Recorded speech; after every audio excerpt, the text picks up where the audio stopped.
Hey, not only grown-ups can sing, we can too. So easy on me, baby. I was still a child, didn't get the chance to. CBC TV8 is having a kids karaoke show just for us.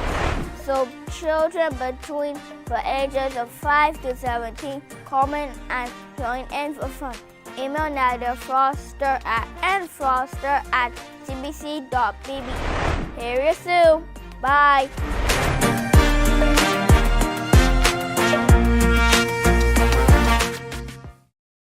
Barbados, it's time to wake up. Wake up, wake up, wake up, wake The up. Barbados Tourism Marketing Inc. invites you to jumpstart your day with us for a little midweek fun as we celebrate World Tourism Day. There will be amazing prizes, exciting entertainment, and lots of other fun surprises. Wednesday, September 27th, the BTMI Car Park Warrens comes alive from 6 a.m. as we delve into all things tourism. Join us for the live broadcast of Mornin Barbados on CBC TV, featuring a live breakfast show with Chef Greg, mixologist Shane McLean, and cultural performances, including TC and much more. See you then. Wake up, wake up, wake up. Morning to you. For the past 19 years, QFM has been sharing with you, learning from you, and together building a community for all mature audiences. That's why we say Q is good for you. To our Q family, we say thank you for staying connected to Q 100.7 FM. QFM is a station of the Caribbean Broadcasting Corporation. CBC, celebrating 60, connecting Barbadian communities.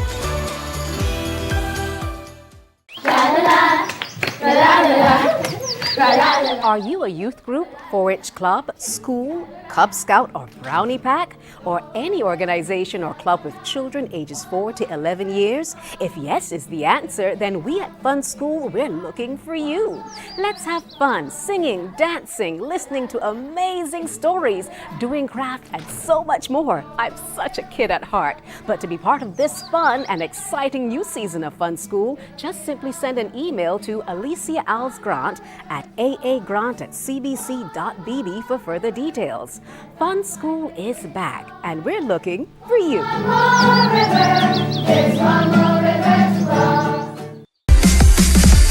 While you go about your business, we go about our business, and that is gathering the news. Stay up to date at CBC News Barbados on Facebook, Instagram, and Twitter. Get news update on radio throughout the day. And join us for the CBC News Night at 7 every night. CBC News team is on the job and bringing you the news. There is a saying, you can find a Bajan anywhere. Are you a Bajan living abroad? Or do you know of one who has migrated to another country? Well, we at Mornin Barbados would love to have you or them on our Bajan Afar segment. Share your amazing stories, experiences, and how you have adapted to a new culture. Send us an email to morninbarbados@cbc.bb, and together we will travel the world.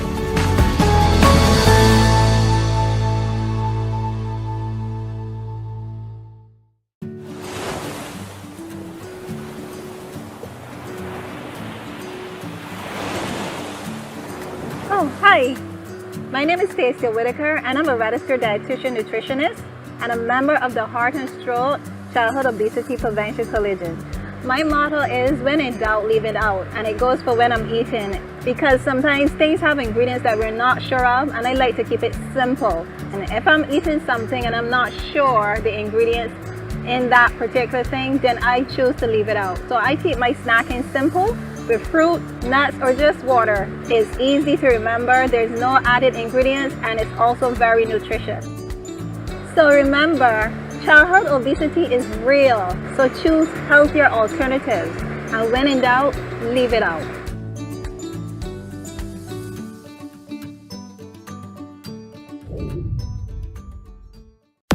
Enjoy movies, soaps, drama, comedy, inspiration, education, music, and more. You get it all when you get MCTV, because MCTV gives you more.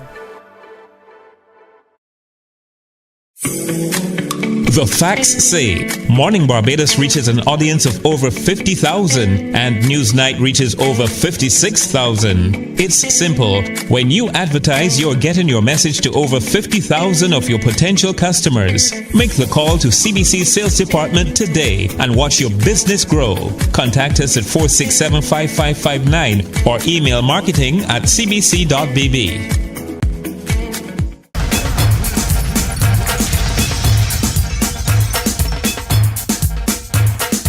98.1 to 1.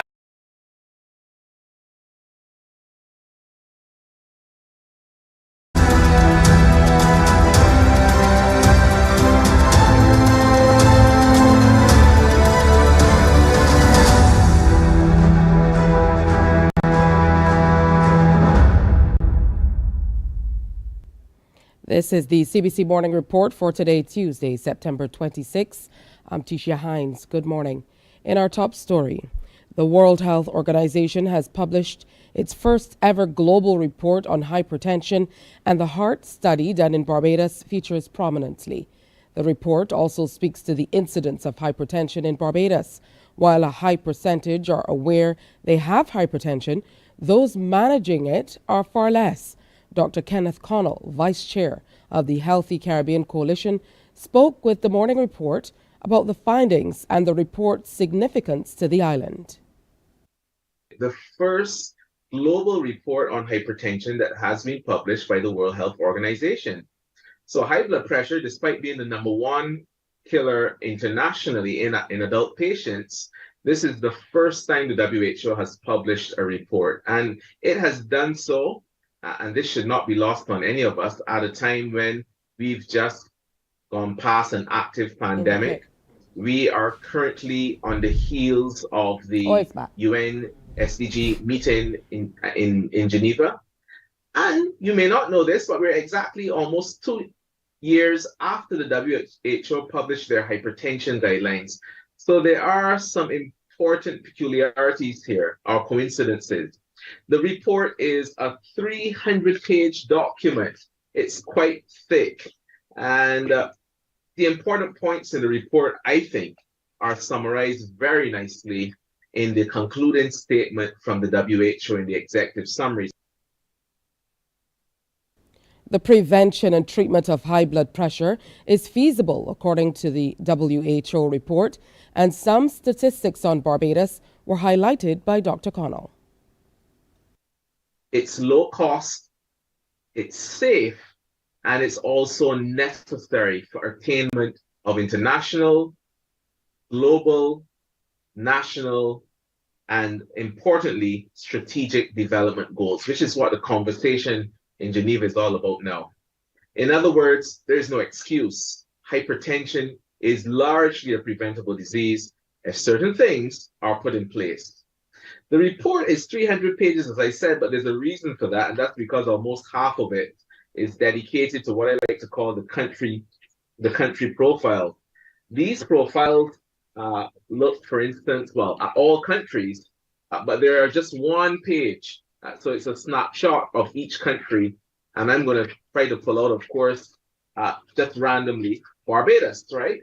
And so you can see the snapshot there. And what the page gives us information on is various health metrics. It tells us what percentage of people in Barbados, based on WHO data, know they have hypertension. That's 71%.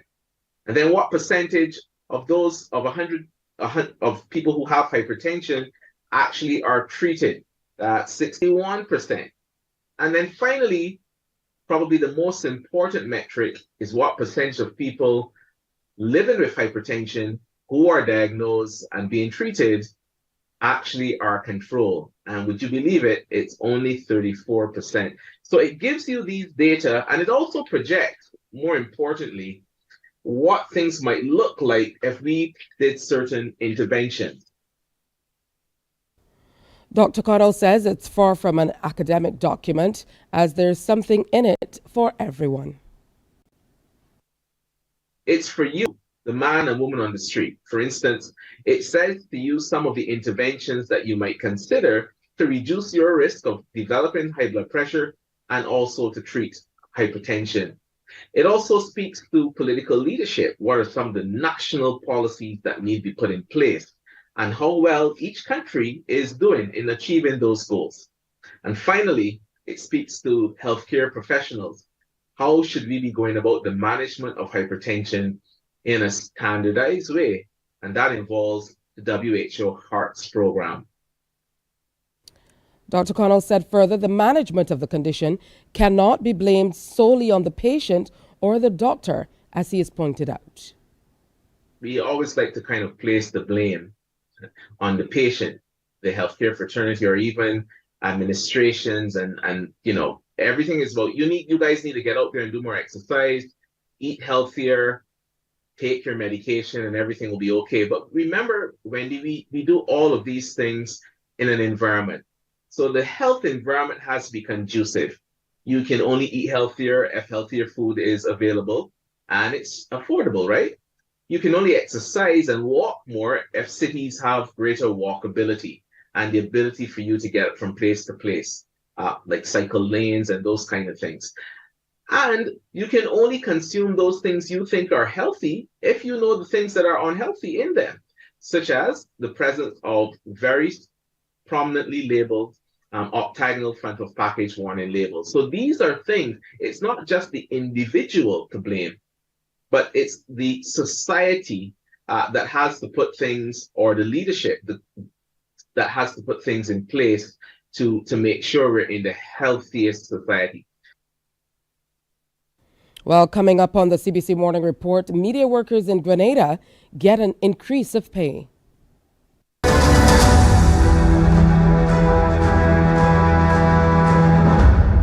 Barbados Tourism Marketing Inc. invites you to jumpstart your day with us as we celebrate World Tourism Day. There will be amazing prizes, exciting entertainment, and lots of other fun surprises. Wednesday, September 27th, the BTMI Car Park Warrens comes alive from 6 a.m. Join us for the live broadcast of Mornin Barbados on CBC TV, featuring a live breakfast show with Chef Greg, mixologist Shane McLean, and cultural performances, including TC and much more. See you then.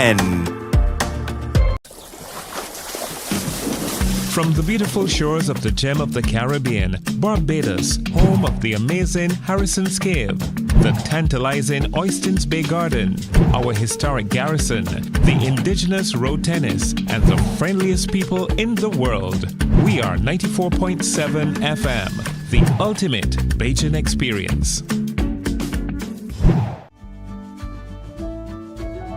Hi, I'm Dr. Kia Lewis, General Practitioner and Healthy Lifestyle Advocate.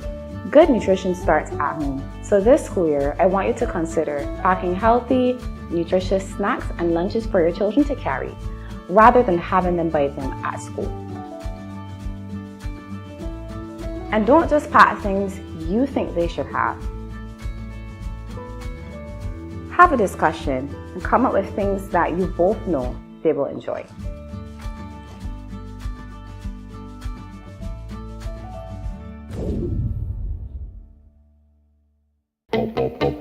We enjoy a game of dominoes and singing karaoke. Media workers in Grenada are among the groups listed to receive an increase in minimum wages as of January 2024, as was noted by Minister for Legal Affairs and Labour, Claudette Joseph. While it's a welcomed move, the Media Workers Association of Grenada is taking note of some disparities. We hear more in this MTV News report. For many years, media workers in Grenada have been working for less than satisfactory salaries, and the recent recommendation from the Wages Advisory Committee of an increased minimum wage of $375 per week is considered a step in the right direction. Long-standing journalist and vice president of the Media Workers Association of Grenada, Kalish Jafaria, says this is something the association fought for. The minimum wage is just a baseline that is being set by the government so that people do not get paid under that. How high you can go Depends on how well you can negotiate or how well qualified you are or how well the media house can afford to pay more. But the increase, it's an important achievement for us when it does go into law and is implemented. It will be a big achievement for MWAG. We fought for this. We made a point of being included in this, understanding what the situation has been over the years for media workers, where in most of the media houses, what they are being paid is less than acceptable. However, she believes it could have been more, considering the long shifts and hard work done by media workers daily, even amid countless criticism. Media workers work very hard, and we get a lot of criticism from people about the quality of our work. And sometimes it really has to do with media people, media bosses would bring someone in to announce on the radio or to do news who has not been trained or qualified to do it, simply because you can pay them $600 a month. Now that there's going to be a minimum wage that is halfway decent, it's not as high as I would have liked it to see as a minimum wage being set for media workers. The detailed list, with over 30 categories of workers, specified an increase for reporters and announcers. However, Faria is concerned that there are many other media disciplines that were left out. I noticed that it was just the two and the minimum wage as well set the same for reporters and announcers. Reporters who work between 8 and 10 hours per day, sometimes more depending on what's going on, put on the same tier as announcers who do a 4-hour shift and go home with very little preparation having to go into it and so on, particularly in the way that we do announcing these days. And so I think that is something they also need to look at.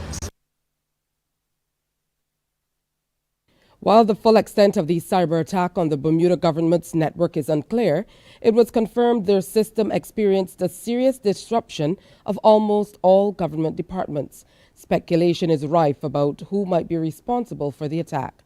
Bermuda Broadcasting has seen a screenshot of what it purported to be, in effect, a ransom note allegedly sent to government with links to the dark web and a Twitter link detailing recent attacks by ALPHV. Immigration at the L.F. Wade International Airport are unable to scan passports. The electronic system that customs officers use to approve imports into Bermuda is down, meaning companies have to take declaration forms to customs by hand for approval. Payroll systems have been delayed, and the Department of Communications and Information is unable to send emails. The Department of Statistics was reportedly unable to even print a document. Leading cybersecurity expert Rick Mello says the extent to which the Bermuda government has been compromised depends on the extent of their backups and how well those are protected. From what I've heard, it seems pretty widespread, and I know lots of systems are down. I don't really have a lot of inside knowledge, but I'm hearing it is pretty widespread. And then, how bad it is depends on the frequency and the quality of their backups.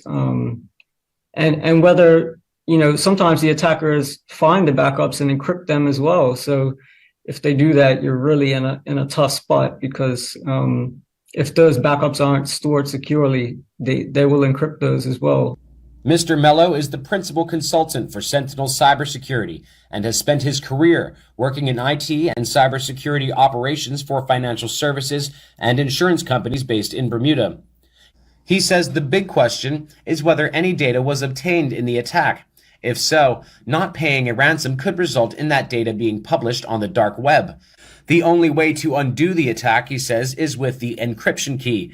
And the only way to get that key is by paying the ransom. Once you pay the ransom, they promise to give you the decryption key. Of course, they are criminals, so you don't know 100% if that's going to happen. But this also is a very profitable business. So, often they do grant the access when the ransom is paid. Government has not offered comment on how the attack happened, but Mr. Mello says there are a variety of ways ransomware can be installed. The primary method, he said, is through phishing scams. All a hacker needs is for someone to click on a link provided via email. The person would then download the malware it would run in the background. It would encrypt the systems. And then some of them have a mechanism for spread into other systems. Well, frequently they do that. So it would spread throughout the organization, encrypt in their systems, and then they'll send you a ransom note basically saying, if you want access to your systems, pay the ransom, usually in Bitcoin. News this morning of more education opportunities on the horizon for students in the Bahamas. It comes as the Bahamas Technical and Vocational Institute inks a letter of intent with a college in Canada, as we hear from our news. Officials say the 5-year partnership will strengthen cooperation while providing international educational opportunities to enhance both institutions. Good news for students. As for the opportunities available, Canadian High Commissioners had this to say about the partnership. This agreement will focus on hospitality and tourism programs, in addition to technical training in construction, aesthetics, and massage therapy. At the same time, both institutions are exploring specific opportunities to provide articulation options to BTVI students into Algonquin programs. What is most important, of course, is ensuring that the highest quality education is available to our young people through cooperation such as this between our educators, researchers, and students, with a focus on the blue, green, and circular economies. Is withdrawing its ambassador to Niger and ending all defense cooperation after weeks of tension with the military junta. President Emmanuel Macron says troops will withdraw by the end of the year. Niger's military, which seized power in a coup in July, has welcomed the move, calling it a step towards sovereignty. We get more from Al Jazeera. The decision by French President Emmanuel Macron to pull out his troops and ambassador from Niger was met by huge relief and celebration among the supporters of Niger's military junta. This has been quite visible in the capital, Niamey, and across the country. People here see this decision as a positive step by the French government to the demands they had, even before the coup of July 26. I spoke to many citizens who said they now believe the government is on their side, which was the #1 demand by protesters at the time President Mohamed Bazoum was ousted.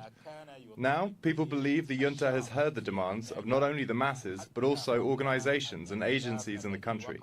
The military leaders have welcomed Macron's decision as the fruit of Niger's people's struggle, calling on their citizens to continue in their quest until total independence and sovereignty are restored. The Philippines has accused China's Coast Guard of installing a floating barrier in a disputed area of the South China Sea, which it says prevents Filipinos from fishing within its exclusive economic zone. Again, more from Al Jazeera.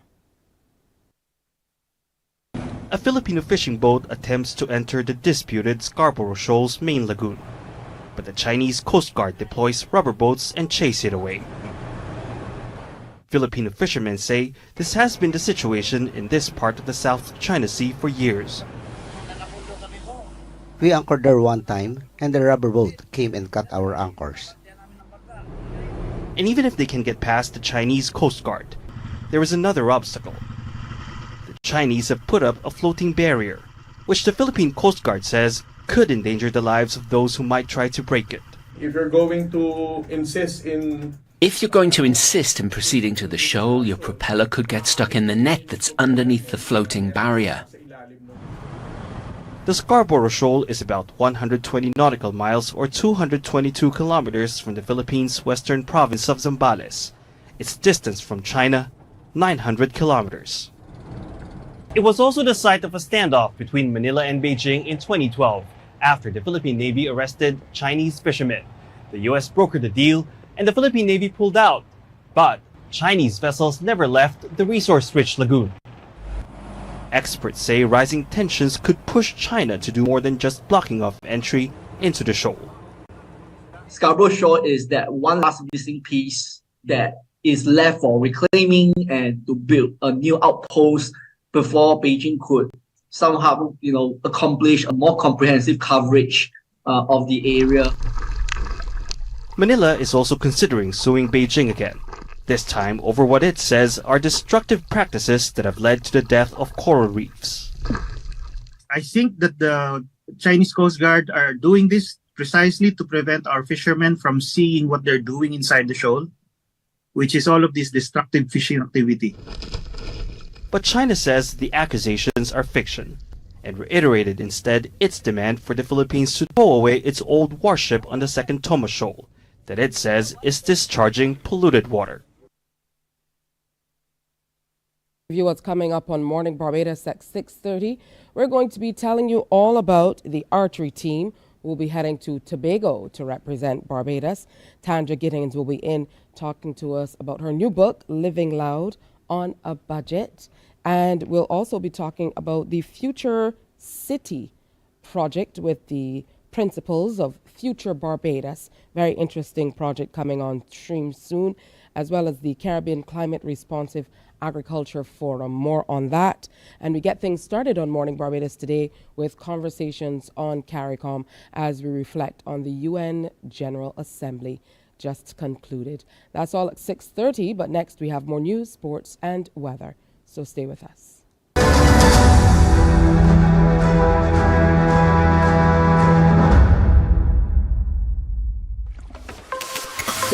It's summer vacation, and CBC TV8 says laugh a little. Your mid-mornings have now included some family-friendly, side-splitting series like The Partridge Family, Benson, and Designing Women. TV not to be missed this vacation. Weekdays from 10 a.m. on CBC TV8.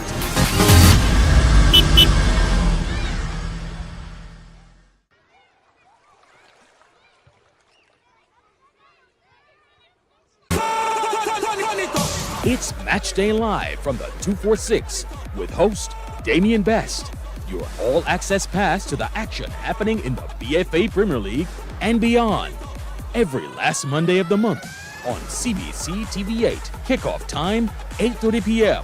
with analysis from our panel and highlights of the top performances. You can weigh in on the discussion via WhatsApp on 228-5562. It's Match Day Live from the 246. Don't you miss it.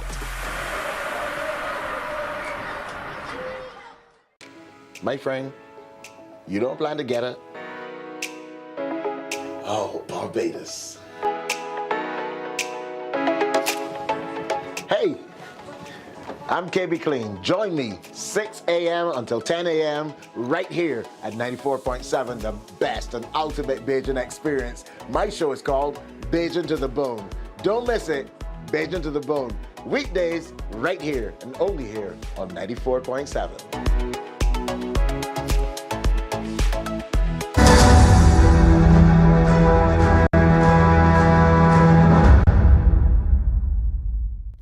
Barbados has commenced talks with Guyana regarding jobs for Barbadians.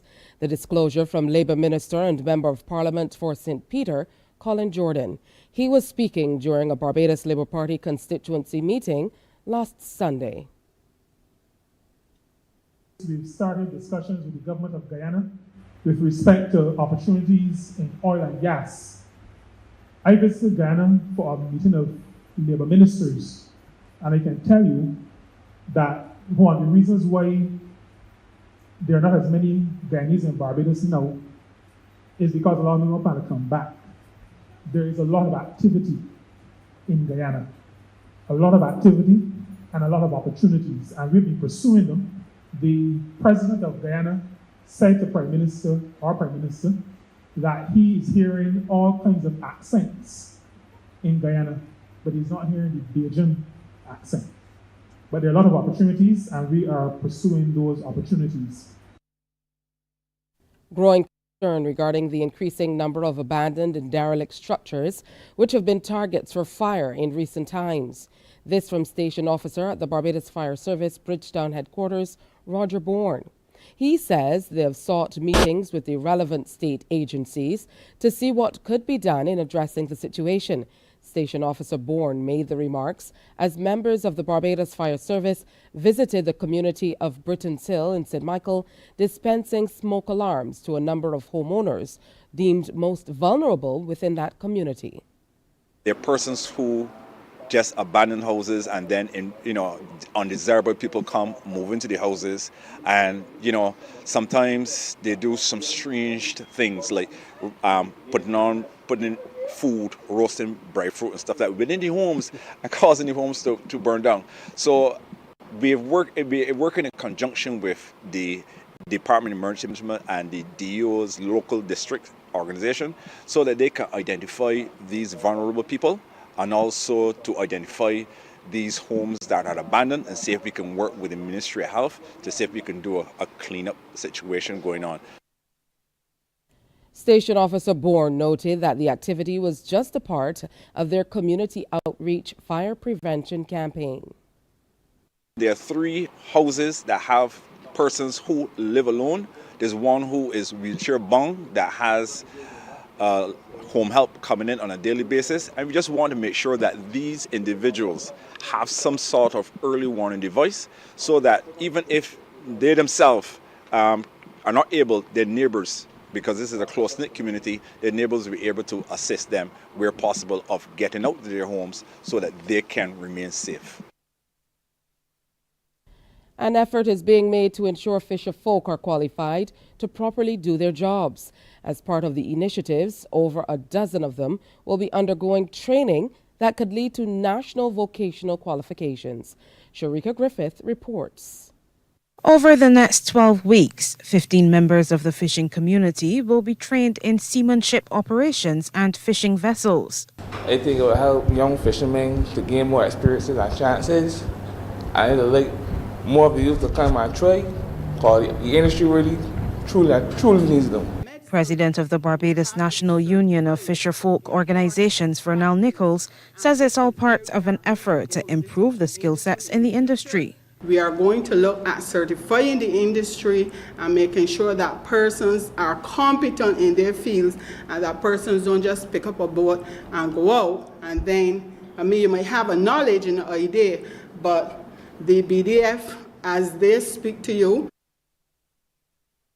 Time for sports. Barbados senior women's football team will be looking to register consecutive victories on the road to the inaugural CONCACAF Gold Cup when they clash against host Dominican Republic in Group C of League B tonight at the Felix Sanchez Stadium in Santo Domingo. The Lady Tridents are full of confidence after a perfect start in their campaign last Friday with a 5-0 thrashing of St. Vincent and the Grenadines at the Wildy Turf. Barbados currently sit on the top of the table on 3 points and a +5 goal difference following the convincing performance. They will now turn their attention towards Caribbean neighbors Dominican Republic in a match that is set to kick off at 7 p.m. Barbados time. Well, that's it for today's morning report. Our next newscast is Newsday at 12 noon on TV8. We apologize for no weather today. Of course, that newscast at noon will be followed by The World at 1 via our radio network of stations on 100.7 FM, 98.1 The One, and 94.7 FM. It's time now for Morning Barbados. Wake up, wake up, wake up, wake up. Barbados, get up. Good morning. Good morning, Barbados. Good morning. Good morning to you. Good morning. Morning, morning, morning. Good morning to you. Good morning.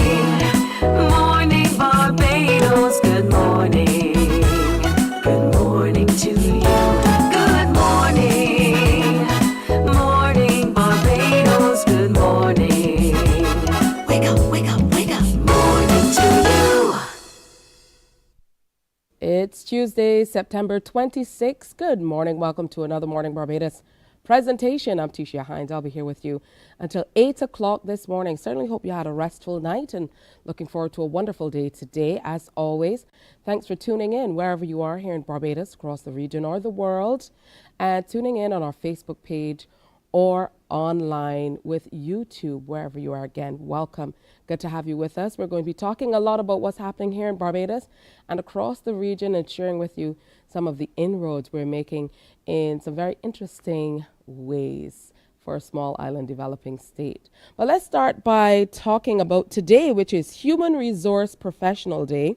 Of course, that's a day designed to pay tribute to those working in HR departments all around the world. It's also a great day for raising awareness about the job role, as well as sharing information about what it's like to be part of the HR community.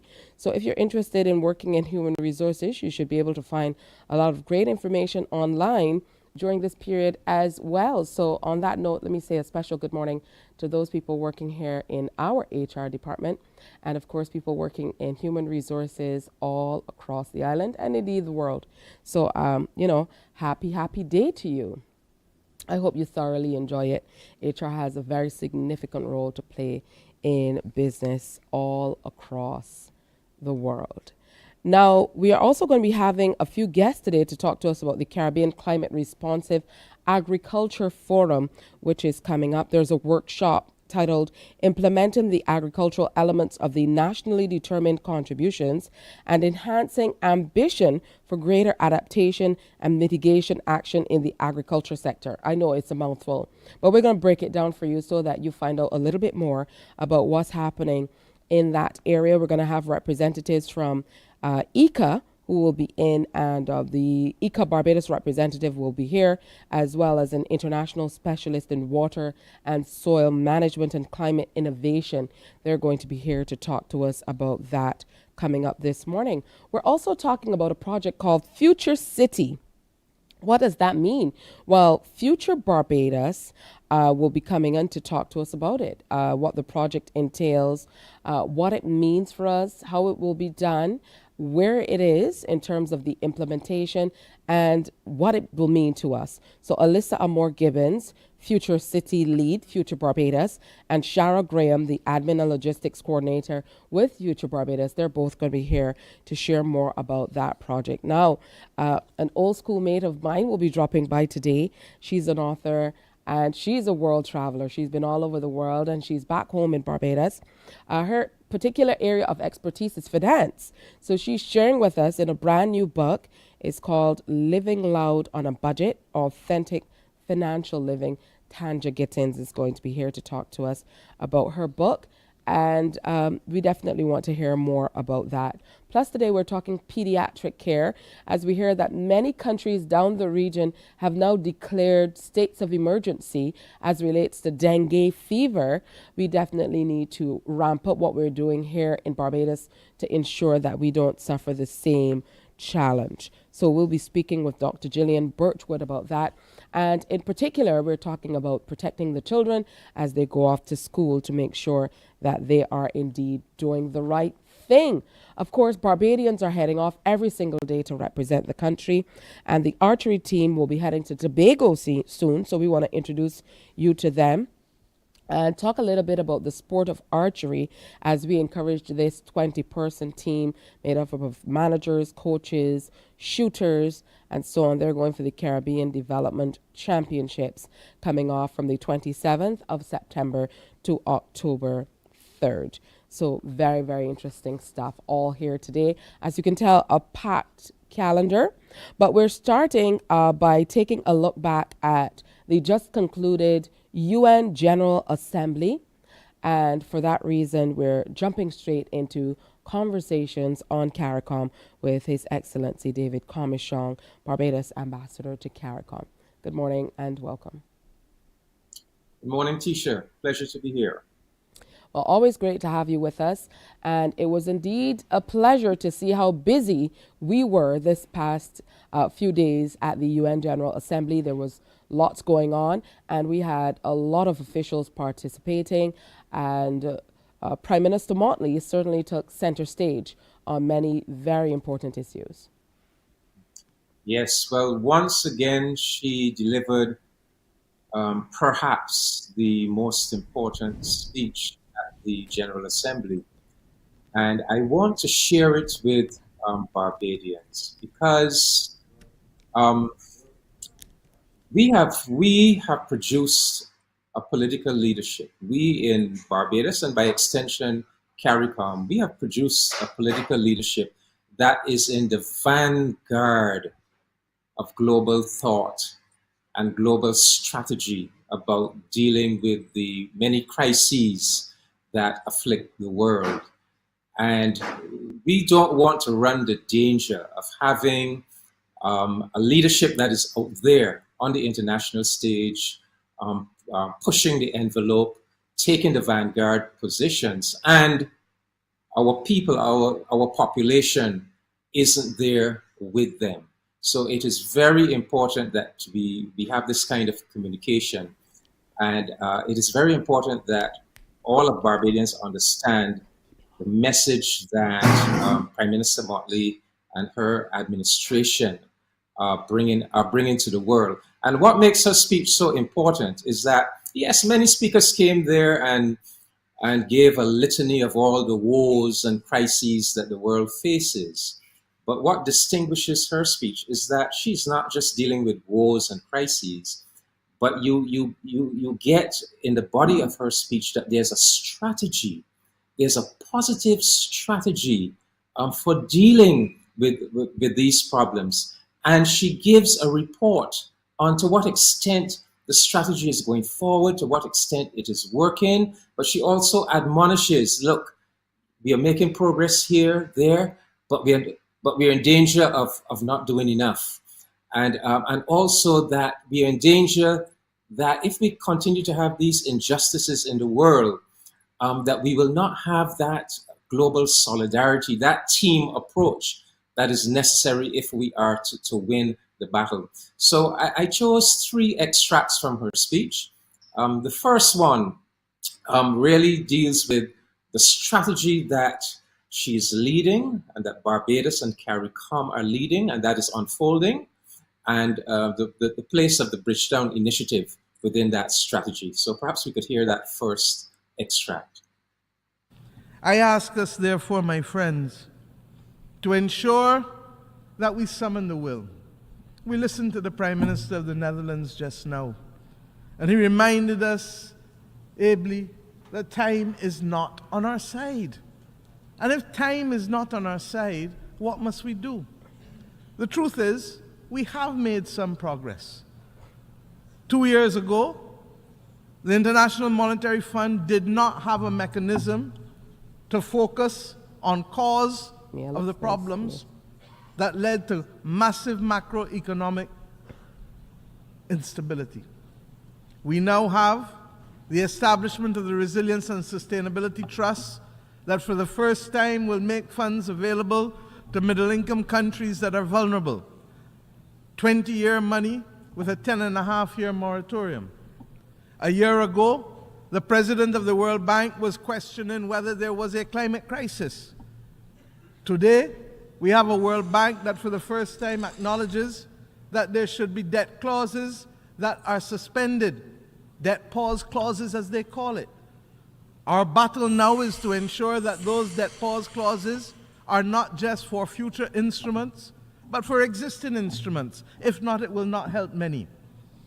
So we have made progress, but there is still much to be done. The issues of debt sustainability cannot be left on the sidelines, particularly with the number of countries, more than 60 countries facing debt row today as we speak because of the polycrises. Countries being forced to choose between development and building of resilience to fight climate. In our small island states, we value education and healthcare and the dignity of life. And therefore, it will be anathema for us to tell our citizens that we do not have the space to provide for you those things that were the promise of independence. It is compounded by the failure of the developed world to accept that reparatory justice is a solemn obligation which we must confront.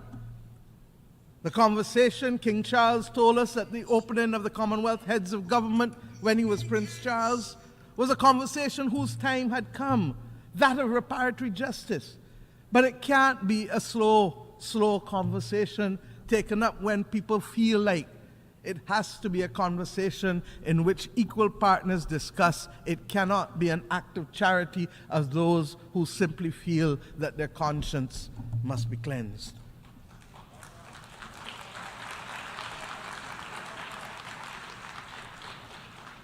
We were about to write the leaders of the European Union last year on this issue of reparatory justice, and we paused because of the Russian incursion into Ukraine.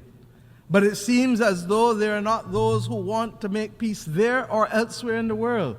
And therefore, we have to lift our finger off the pause button and resume the discussions, because the development deficit caused by centuries of exploitation is now affecting our capacity to build the resilience that is necessary in our nations.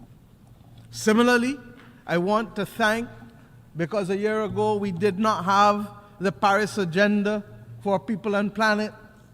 We had the Bridgetown Initiative, and the Bridgetown Initiative has allowed us to keep the debate going, because we need to change, as I said Monday morning in this hall, the belief that we can have short-term money financing development and building resilience. I shan't go into all of the details because we don't have the time, but suffice it to say that we are committed to the twin battle of saving people and planet, and to ask us to do anything else is a false construct that does not work. The markets have to be educated as to why long-term capital is the only salvation for developing countries and ultimately for people and planet. So that presentation from Prime Minister Mia Motley, what really stands out, of course, is her impassioned plea about reparatory justice. Extract is the core of her message, that we have to save both people and planet.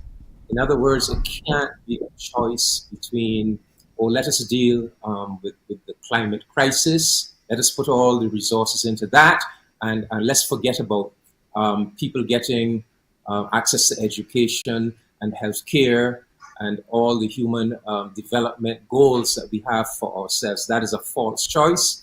It must be people and planet. We must do both simultaneously. And she says one of the reasons why reparative justice is so important is, look, countries like Barbados, ex-slave societies, we have been miracle people. We were called upon because we were never given reparations. When reparations were due, we went into independence with no reparations, and we were called upon to perform miracles of development, to build real nations virtually from nothing with very little. And we have done well.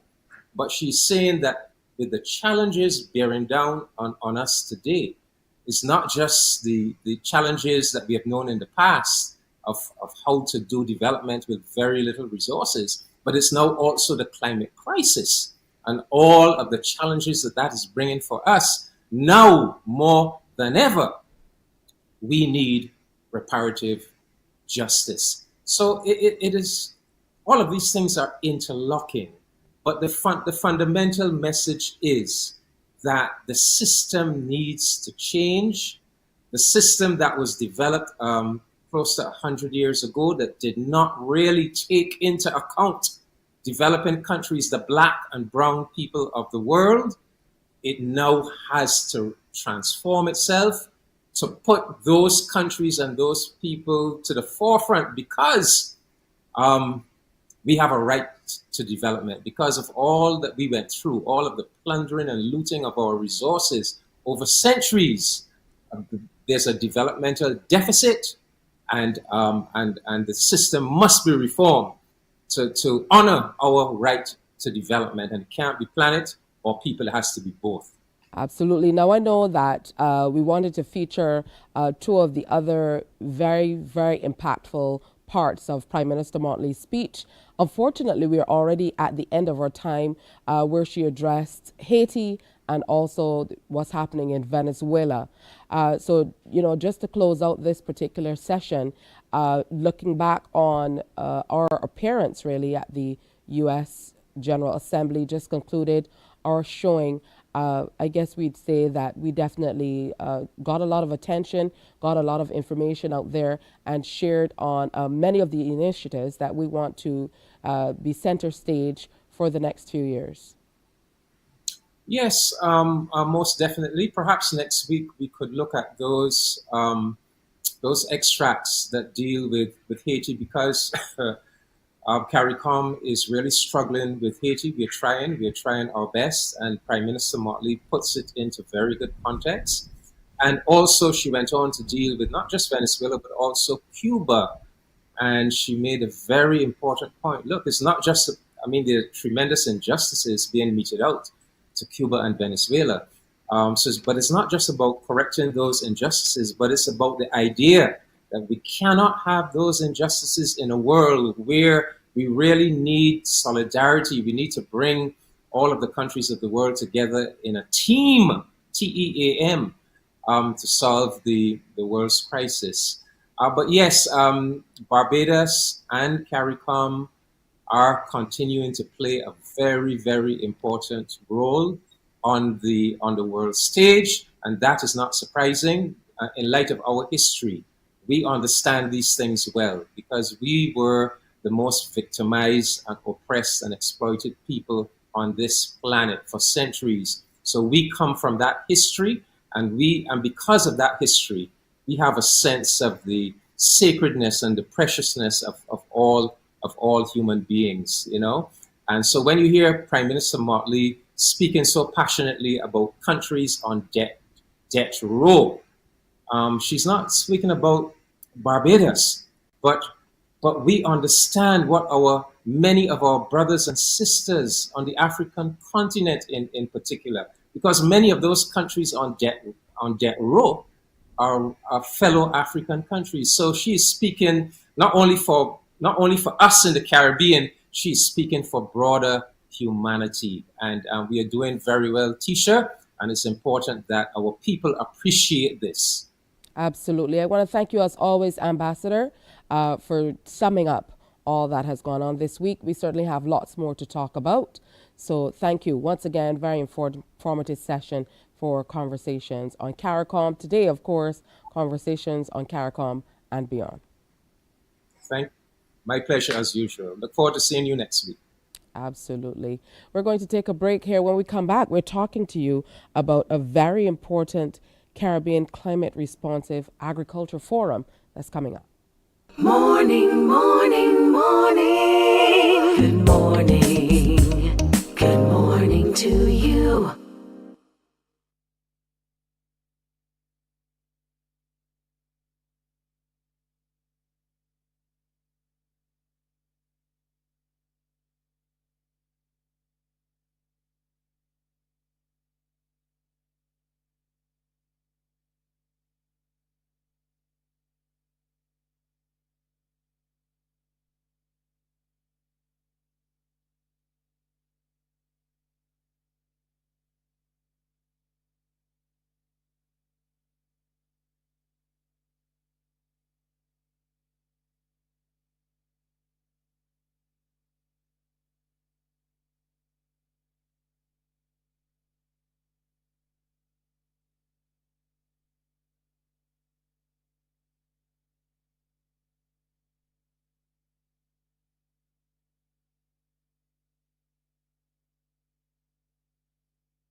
My friend, you don't plan to get it?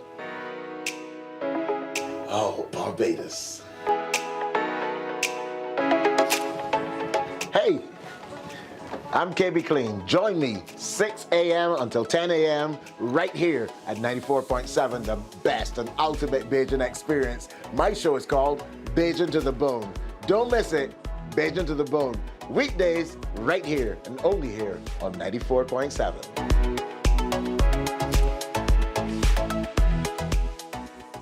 Here's a news flash. We've just heard that the 2 Barbados fishermen who've been missing at sea for 12 days have been... Morning, morning, morning. Good morning. Good morning to you.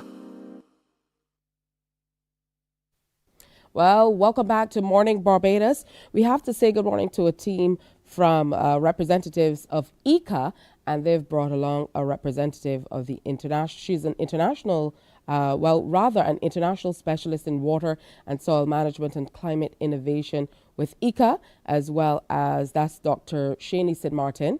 We have Nakalia Karai, technical specialist in water and soil with ICA, and Alistair Glean, who is the ICA representative here in Barbados. So good morning and welcome. I'm going to start with you, Mr. Glean, to set the tone as you talk about this upcoming forum. Good morning, Tisha, and good morning to your audience. Thank you again for having us on Good Morning Barbados. I would like to introduce the team, as you indicated, Dr. Chani Sin Martin and Akilia Karai. They are here leading this Caribbean Climate Responsive Agriculture Forum, and it's going to be held, well, it was started yesterday and it continues today. And the focus of this forum is a very important discussion that we are engaging in looking at agriculture's contribution to the nationally determined contributions of the various countries towards meeting targets under the Paris Agreement. And as your previous segment would have addressed, we are trying to ensure that climate change is on the front burner. And we recognize that agriculture is one of the more at-risk sectors. And we would want to ensure that agriculture makes a contribution to addressing reduction of carbon emissions across the globe. And of course, we know that agriculture is a carbon sink. We can contribute more than we take out.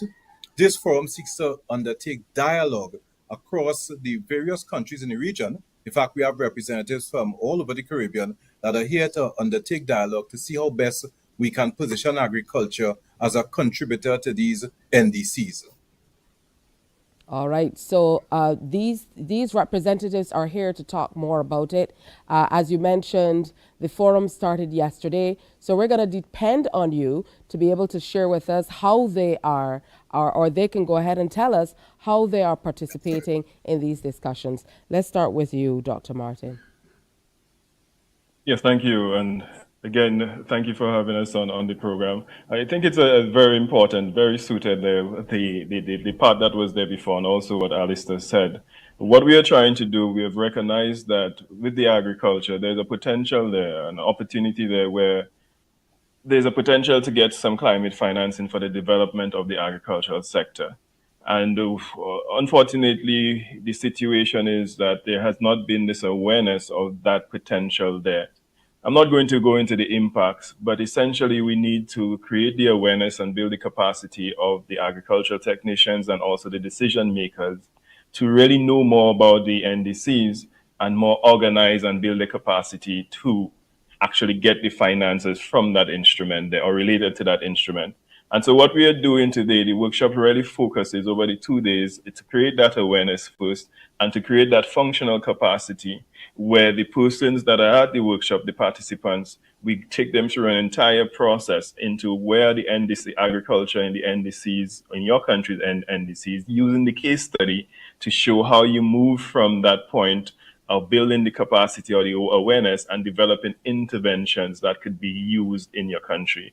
And so this is what we are doing, very hands-on, very practical, indeed a workshop. It's a lot of work that we are doing, focusing on both the process and the products that would allow you to develop and leverage that climate finance or better position agriculture voice in the NDC, which generally it is not there or could be improved as to the contribution and also the resolution of agriculture in the NDC. So that is what we are trying to do over the 2 days here. Thanks. All right, so let's break it down for our viewers so we don't leave them behind. When we talk about NDCs, we are in fact talking about nationally determined contributions, yes? So let's talk a little bit more about that to break it down for the average viewer so they understand, first of all, what we're talking about when we're looking at, which generally is the overview for the workshop, implementing the agricultural elements of the nationally determined contributions, or NDCs, as you've been referring to, and enhancing ambition for greater adaptation and mitigation action in the agriculture sector. And we're going to toss that to you, Nakalia Karai. All right. So with the NDCs, as Dr. St. Martin would have mentioned, is that it's not very well represented. Agriculture is not very well represented there. And so we have brought in representatives from the ministries of agriculture across the region. So we will have persons from Belize, Suriname, Trinidad and Tobago, all the way up to the Bahamas. And so we will be, as Dr. St. Martin also mentioned, it's pretty hands-on. We have them going through a lot of the material for them to get a better understanding of what it entails, and not just what it entails, but what are some of the priority actions that are highlighted there by the countries, and then how you can prioritize these to be able to develop projects, to be able to access those finances. And we would have heard quite a lot about the Green Climate Fund and various other funds. And so now how we can basically beef up and having the agriculture there. And as Mr. Green would have mentioned, the agriculture is the only sector that can be a sink, not just a net emitter of greenhouse gases, but also a sink. So how we can prioritize on that and strengthen the agriculture sector in accessing those climate finances to help us better adapt to the various challenges that we experience across the region. All right. Now I see that you're targeting, and as mentioned by Dr. St. Martin, you said you're targeting agricultural technicians and decision makers. And we know that it can be a far gap between the two spaces when you're talking about people who might be working in agriculture and those who are in positions to, create and implement or pass policy. So talk to me about the differences in presentation, or is there, in terms of targeting these different groups of people to ensure that you truly are, making the mark. Maybe this is a good question for you, Mr. Glean, or you can defer if you prefer. Well, I will start off by saying that at the delegation, we recognize there's a need to directly interface with the persons on the ground. You step outside and you see how hot it is. We cannot leave the farmers behind while we are addressing the policymakers. And as Dr. St. Martin said, we are training persons to utilize the tools to be able to access the financing to make a difference, but we also need to engage the farmers. At the delegation, what we've been doing, we're working with other partners to develop a climate resilience assessment tool that will allow the farmers to determine their level of resilience on farm. What we've also been looking at is through our youth farm program, an annual activity where we train young persons in agriculture. And that's something we do with the TVET Council, Ministry of Education, and the Ministry of Agriculture. There's a climate resilience orientation in the training of these young farmers. More than that, what we've been also trying to do is digitalization of agriculture to promote the use of technology that allow us to make climate-related production decisions. So persons are guided on their production practices based on the technologies out there to address climate change. And of course, we've been working with the Ministry of Agriculture to develop an innovation center for agriculture, where again, we will utilize different practices and technology to influence farming based on the climate changes we are seeing. But again, my colleagues, Dr. St. Martin and Mrs. Karai, may be able to tell us a bit more on how we are trying to narrow that gap between the policymakers, etc. Dr. St. Martin, we defer to you. Yeah, definitely. I wanted to come back to a point, Tisha, that you mentioned, particularly what is the NDCs. And it's really a country document where explicitly we are saying that the country is going to meet certain targets, or they're establishing certain targets that are related to climate action. So, for example, Barbados has been doing an excellent job where in Barbados NDC, they have said that Barbados is going to commit on conditional terms a reduction of 44% of fossil-free fuel here for the energy sector. And so each country comes in there and with their expertise and with exhaustive consultation, they set these targets, mitigation targets, meaning to reduce the offset of carbon, and also adaptation targets in terms of how we are going to respond to it. And they say basically hold us to that on a conditional or unconditional basis here. This is the path that we are going to go to. And by all means, that is something that could actually be translated to and has the impact for households. And personally, households could make a similar decision as well. So that is what the NDCs are really about. They're about this targeting the setting the targets and also having an idea of showing how the pathways, what we are going to do, are going to achieve these targets. And so that is what the NDCs really aim to do. At the workshop, what we recognize that, and this is not only unique for Barbados, so if you look at the recently submitted, that's in 2021, NDCs, you would see that the agriculture there is featured just 12 times in the document. And while Barbados focuses and has been doing a wonderful job on energy, on transport, and all of these things, even the gender issue here, there is still some room, as in all of the other countries, to feature agriculture there in terms of co-benefits, in terms of more than just resilience and food and nutrition security. And so that is where we come in. We are coming in to build that capacity or that evidence base so that the persons involved in agriculture are able to articulate the reason or the rationale there to be included in the NDC in a meaningful way. What that means, for example, in the exercises that we were doing, and I mentioned, is that we are leading the process as to how to develop policy briefs, trade-off information that could be presented now to the higher decision maker in a very packaged way to give an overview of what is happening in the agriculture sector and rationalize why the action should be there and obviously the potential impact. And so that is how we are bridging the gap between all of the different steps, the agriculture technician, the decision maker, and as my colleague mentioned, the persons on the ground as well. Farmers and all along the value chain and individual persons in the household have a very critical role to play in that. And that is the message that we are advocating. Thanks. All right. Well, wonderful. I think you summarized all of the real questions we had about it. Is coming off, as you mentioned, Mr. Glean. It started yesterday. It goes on today as well, 25th and 26th at Infinity on the Beach over in St. Lawrence Gap. And we definitely have to invite you back to share with us how things shape up, because I would imagine that this is just the beginning of what needs to be done in terms of building capacity in various areas to move the entire concept forward, the entire project in nationally determined contributions. I want to thank you all so much for sharing with us.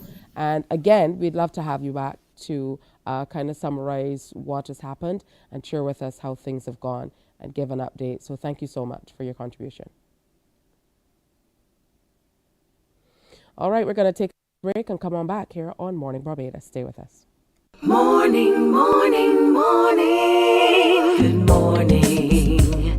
Good morning to you. Here's a news flash.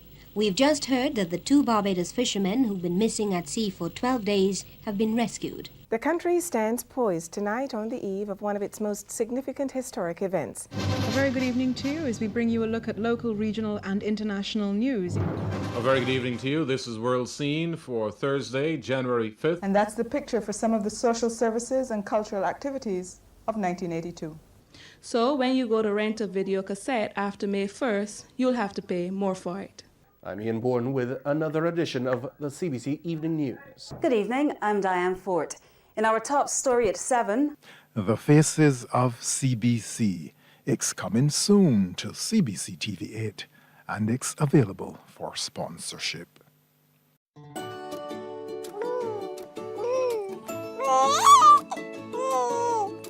I'm Anne St. John, a consultant pediatrician.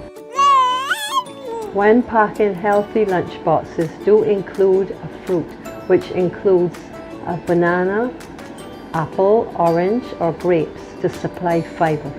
Aim for low-calorie packaged snacks without the mention of flour or sugar amongst the four ingredients on the back label. 1 in 3 children in Barbados is affected by overweight or obesity. Let us join together as parents and care providers to reduce the further development of this chronic. Morning, morning, morning. Good morning. Good morning to you. 5 minutes after 7 o'clock on this Tuesday morning. Quick pace today, lots happening, so we have to stay in step. I know that can be difficult. Whatever you're doing, make sure you keep it moving. We don't want you to be late today or any day. So let's say a special good morning to Alyssa Amore Gibbons. who is Future City Lead with Future Barbados. She'll be joining us hopefully in just a little bit. And Shara Graham, who's the Admin and Logistics Coordinator with Future Barbados. Good morning. Welcome. Good to have you with us. Good morning. All right. So some very interesting terminology, to say the least. So we're going to be depending on you to kind of break it down for us as we dissect particularly what we're talking about. So Future City, first of all, what is it? What's the concept? Okay, so the concept for Future City is basically reimagining and redeveloping certain government spaces within Bridgetown. So currently, Alyssa, she has been awarded with the task of redesigning the Treasury building. So what we're doing right now is we are just focused on getting as much feedback as possible from the public in regards to their vision of what they would like to see within the Treasury building, and then sit down and obviously have a meeting and then see how best we can incorporate that into the design. Absolutely. Now, there are a few inputs that will determine how it looks. So you talked about the citizen-driven data, which is citizens sharing what they would like to see as a part of the presentation. But there are also some other technical elements that combine to help with the end product. Yes, that is correct. So yeah, the citizen-driven data, that's where we will have a public survey where feedback will be anonymous. And we would encourage everybody to fill out the survey just so that obviously we can get the data. And you can find that link by following our social media handles, which are at FutureCity_X, at Hello Future City, and at Future Barbados. And then we have a digital twin. So basically, we would be virtually creating the space and, encouraging people to come and view it with us and telling us maybe we don't want a tree here, maybe we want more retail space, maybe we prefer to have more residents here. And we go from there and then testing it against certain, forces of nature to see how it will withstand and what we need to do to ensure that, these buildings are very, very firm and secure and will be there for all the future generations to be able to enjoy. Absolutely. Let's talk a little bit about the role AI will play in all of this, because that certainly is, the buzz phrase these days. Everybody's talking about artificial intelligence. I'm told that Alyssa Amore Gibbons has joined us. Thanks to technology, sometimes, these things happen. So welcome, Alyssa, Future City Lead for Future Barbados. And I was just getting into, Shara has done a great job in setting the tone for us, but I was just getting into the role that AI will play in the entire design of this project, or the role it will play in pulling it together generally. So talk to us a bit about that. Yeah. Thank you, Shara, for filling in. I hope I don't duplicate anything you've said, but we have been establishing this design platform that really aims to put citizens at the heart of development conversations where typically they might be excluded. So how do we give people a voice? How do we experiment with new ways of social listening? And AI has been a great tool in allowing us to develop these conversational platforms where we're not just actively listening to what people want to see in their city, to the pain points they have regarding the city, but now starting to identify group trends and using that cumulative data to make better informed decisions. So it's not just a case of, I think this is what we should do with this particular space, or I think this is how we should develop this particular area. It's about codifying into those decisions what people actually want. And the beauty of it is that by using AI, pairing that with sustainable metrics, pairing that with emerging technologies such as digital twinning, we can start to create in virtual reality concepts and optimize and compare and identify trade-offs that we want to make, so that when we come to deciding what do we do with a particular space, the conversation is just not about who can afford to develop it or where the pools of money or the investments coming from. The conversation is now more centered around the human experience. What do the people who will eventually use this space actually want? And by taking it to AI, we can start to develop new pathways for funding, tokenization of spaces that opens up a whole new opportunity for us to take better control of how we inhabit our city. All right. Now, at the core of this is something that stays with me that you said, which is that whole concept of active listening, which is very important. Active listening is at the core of what you're telling me about, but it means getting people engaged. So we have to backpedal a little bit and talk about how we truly are going to be able to get people to share their opinions. And for some of us who've been told all our lives, don't tell lies, which sometimes can be confused with telling stories.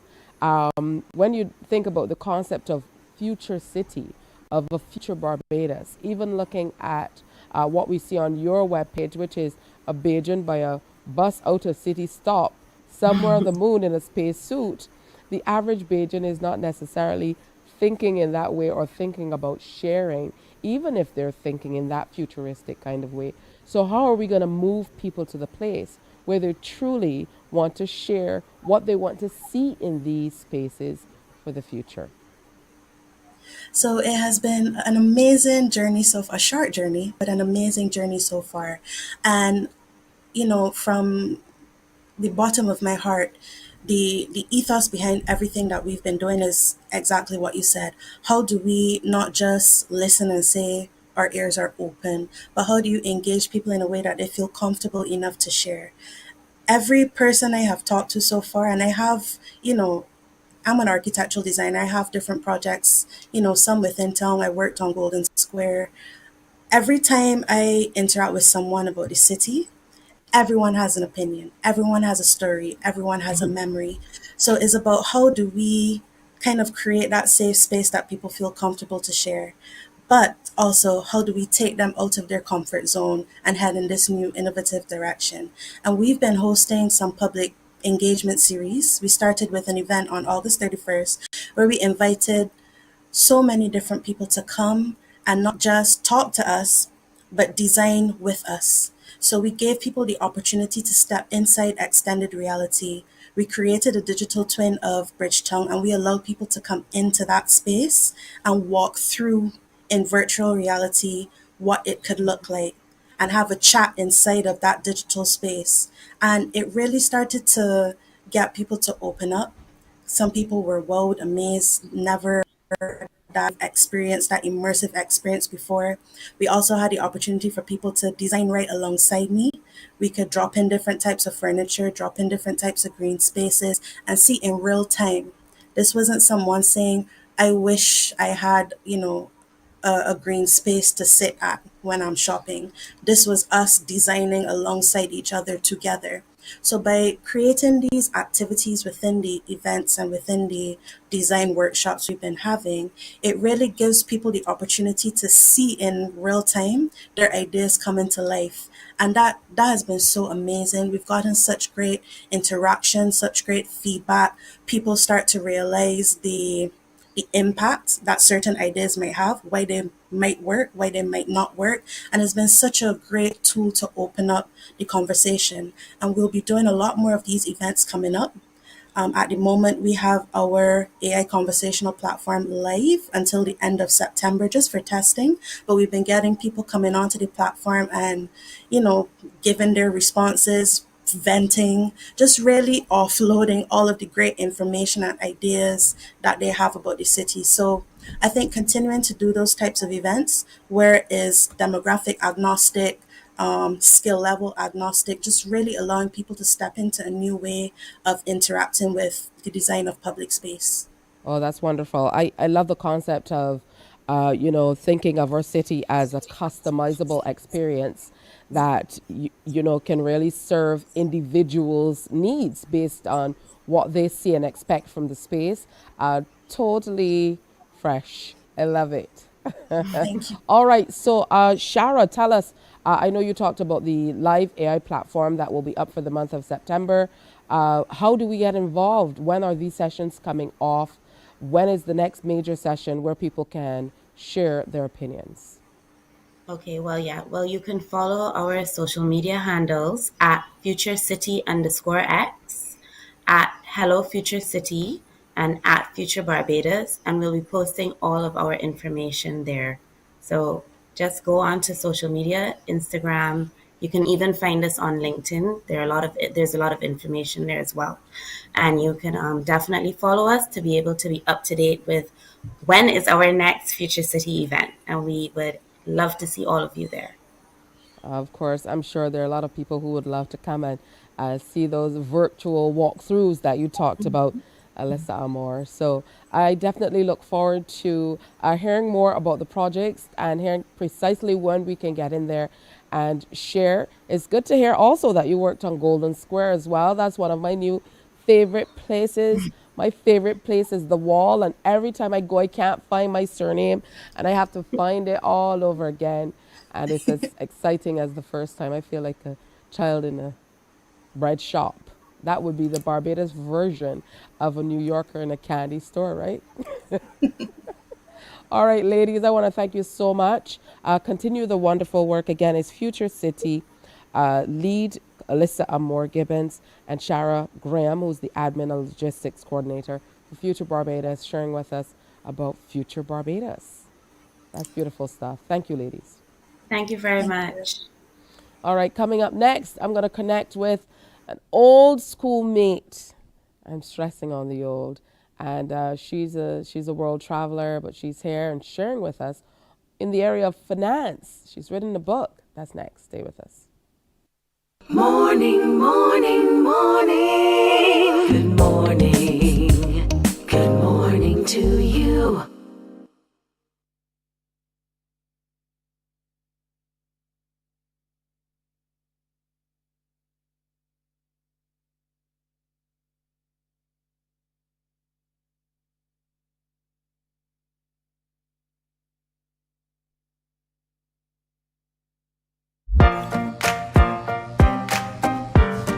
Hey, not only grown-ups can sing, we can too. Go easy on me, baby. I was still a child, didn't get the chance to. CBC TV8 is having a kids karaoke show just for us. So children between the ages of 5 to 17 come in and join in for fun. Email Nadia Foster at nfoster@cbc.bb. Hear you soon. Bye.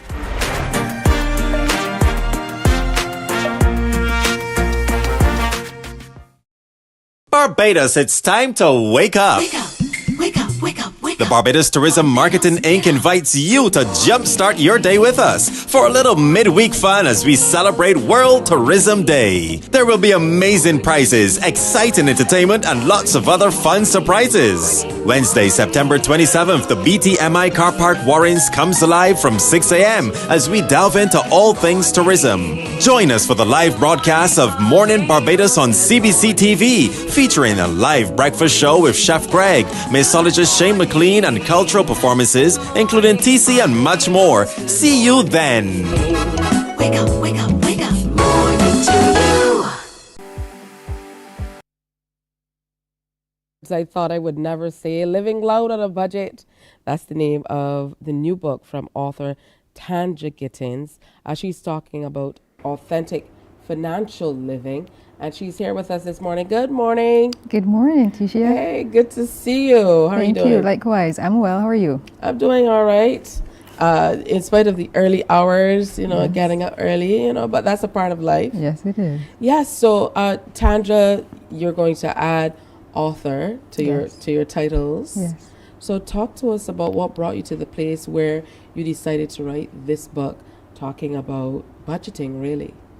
Well, this particular book was not on the agenda. There was a book that was on the agenda for many years.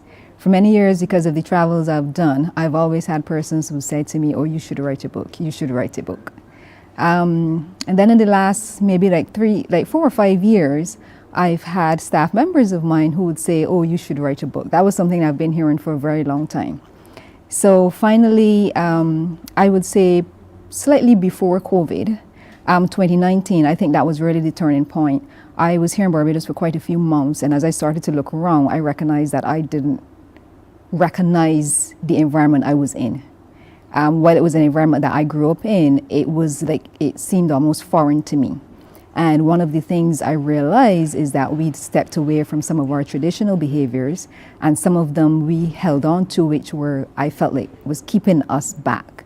But at the time, I still didn't think a book was on the agenda. But once 2020 happened and COVID happened, then I knew instantly that I needed to write a finance book. Okay. So before you go on, talk to me about some of these things that you saw as different from what you were accustomed to here at home in Barbados. It's not that, it's the culture in which I would say that I grew up in, but the person I am now, that is not the lifestyle in which I continue to live. So the longer periods of time that I spend overseas, when I come back, it's more apparent to me, like the work balance. I feel like there's no work balance. And I know that that's something that I struggle with. That's like a bad word. And I know that that's something that I struggle with myself for many, many years. But it was also something that I didn't accept, that this is the way it is and there's nothing I can do. So over the years, I've spent a lot of time trying to find a solution and find a solution and find a solution, where I find that persons are almost have given up to the point that, life balance doesn't exist. There's nothing that we can do about that here. That is one of the major scenarios, and people are exhausted. You see people on a daily basis, and they're exhausted. Even this morning, you look at traffic. Traffic starts very, very early, and if we're looking at how early traffic starts for everyone to meet their time at work, and the struggle of all of that, we have the price increases, and it's almost like don't want to say like people have given up, but there need to be options. People need to know there are other solutions, to find different pathways. Maybe the pathways that we've used in the past, they don't work anymore. They did work for some period of time, but we need to be able to adapt to the world that we live in and find other solutions. What's your general approach in the book in terms of getting people towards these new perspectives, or maybe some of these old ways of thinking? So I started with the old ways. One of the things I recognize whenever people speak about personal finance, there's a lot of conversation surrounding personal finance now and whether it should be taught in schools, et cetera, et cetera. The one thing that people don't talk about is those non-finance behaviors. And when I myself am speaking to persons, whether it's in coaching or whatever about finance, I know that people don't necessarily spend money the way that they spend because they don't have any experience or they don't have the knowledge. Sometimes we have to look at those non-factors, the traditional ways, the ways that we are raised, the things that we are told, the things of what we see when we're younger.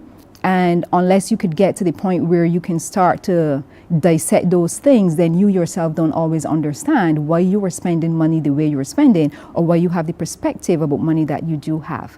And I wanted to be able to start there, but in a perspective that was unique to us and not just for other finance, North American type culture, which doesn't actually get into the story of our story. This is true. Even the way finance is taught, a lot of the case studies and so on that are done at colleges and universities are based on, it's based on anecdotal information a lot of the times from international companies. Perspective, yes. And international perspectives, not necessarily from what's happening here with us in Barbados or even in the region, which sometimes can be a model that is a little closer to what we can relate to.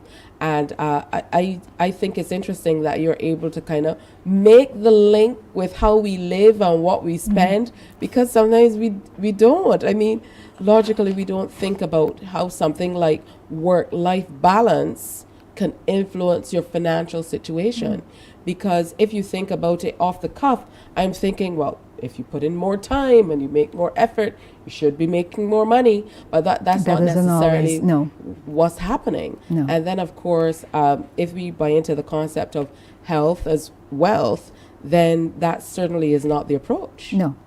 And when you said we work harder, we earn more money, that's definitely one of the observations, as you know, sitting from the outside looking in, that I really want to challenge, because I know that that's what we've always been told. We've always been told, put in more effort, put in more effort. You need another qualification, put in more effort. Even when you start business, you know, people will say, just dig a bit deeper, dig a bit deeper. But it doesn't necessarily mean that you're still going to get to the spot in which you are going.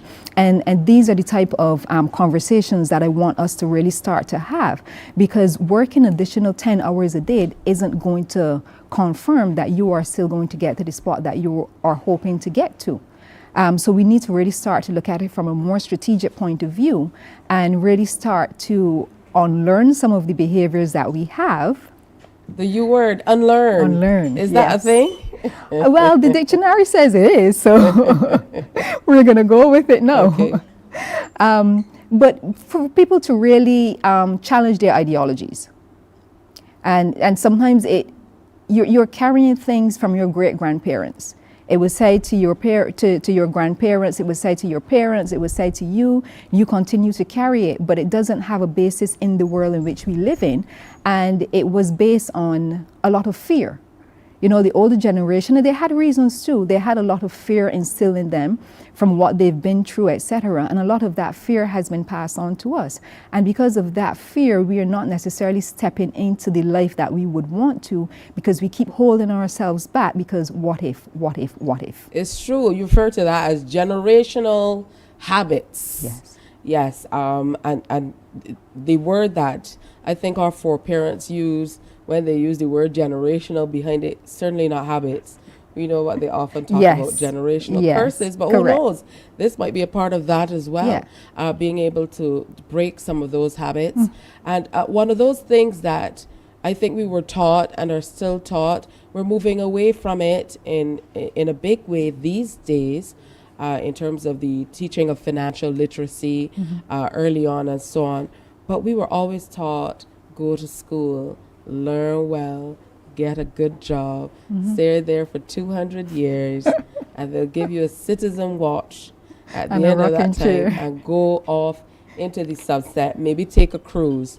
You're saying that's not none of that is promised. Yeah. Because, and I know I spoke about this in the book, the world that we live in, number one, you know, health is one of those things that I keep talking about and referring to because of my own, you know, my own personal health. We don't have that time guaranteed anymore. We can't sit down and wait until we get to 60 years old or 65 or 70 years old to try to take a cruise. We need to live before we get to that age, number one. Number two, you know, I was one of the policyholders of CLECO. It can, in a blink. So you have persons who got to age 60, who got age 65, and then their pensions disappeared. And, you know, we have to start to make some of these decisions a lot earlier. I'm not a fan of putting all your eggs in one basket. And there was a point in time where we could say, if I put in 40 years, I've contributed to my pension, I've done all of these things, I am going to be able to sail off, you know, in the sunset. But that is not necessarily the case, you know. And it's not just the Barbados government, but there are a lot of governments all over the world where the social insurance, NIS as we call it, NIC as other countries call it, you know, they're not where they're supposed to be. And these are things that before the average citizen didn't have to worry about, but you have to start to take notice of some of these things. Absolutely. What you also weave into this fantastic book is you share a lot of your stories, of your travels, and kind of back it up as you show how you're able to live out loud on this budget that you're talking about. That's the one B word that I'm afraid of, budget. Now, you see, when people hear the word budget, and I think sometimes it comes from our history as well, people automatically think, oh, you know, the budget is like you're trying to put me on a budget because it's something that's stringent, as I can't afford this. But we have to understand and remember that the world's biggest economies, the biggest companies in the world, they all work off of a budget every day. No mega, whether or not they're multi-million-dollar or billion-dollar companies, will start their year without a budget in place. So the budget is that word that we need to We need to put some lipstick and dress up in pretty clothes and bring back to have a different kind of tone, because it does have a negative, people hear budget means, oh, we're poor, we can't afford anything. That's not what it means. It just simply means that we want to be able to challenge our money in the direction to make certain that we enjoy everything that we want to. All right, that's wonderful. Living Loud on a Budget, Authentic Financial Living from Tandra Gittins. It's a book out there. You definitely should check it out. Lots of fantastic information, great stories that you definitely want to delve into, and a great place to start in Yes. trying to rewire the way we think about Yes. finances Mhm. and how we live. Yes. Thanks. I was waiting for this book for months. We've been talking about this There've almost a been year some now. challenges. There've been some challenges. Yeah, but it finally is here. Yeah, finally so here. this won't be the first time that we talk about it, because we definitely have to delve into what's within the pages Yeah. of the book a little bit more as well. All right, so thanks to my old schoolmate, Tandra. Wonderful to see you in the flesh. Yes, likewise, All as right, always. For sure. We're going to take another break and come back. Did somebody say archery? That's next.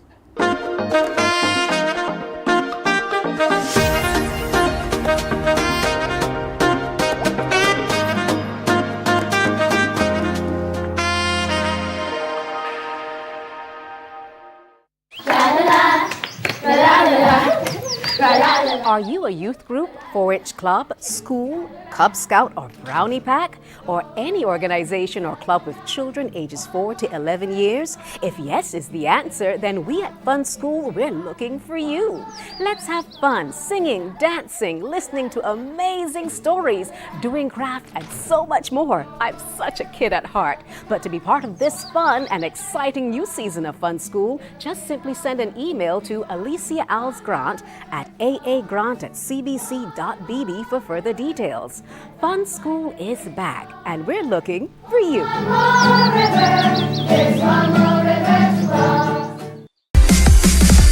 While you go about your business, we go about our business, and that is gathering the news. Stay up to date at CBC News Barbados on Facebook, Instagram, and Twitter. Get news update on radio throughout the day. And join us for the CBC News Night at 7 every night. CBC News team is on the job and bringing you the news. There is a saying, you can find a Bajan anywhere. Are you a Bajan living abroad? Or do you know of one who has migrated to another country? Well, we at Mornin Barbados would love to have you or them on our Bajan Afar segment. Share your amazing stories, experiences, and how you have adapted to a new culture. Send us an email to morninbarbados@cbc.bb, and together we will travel the world.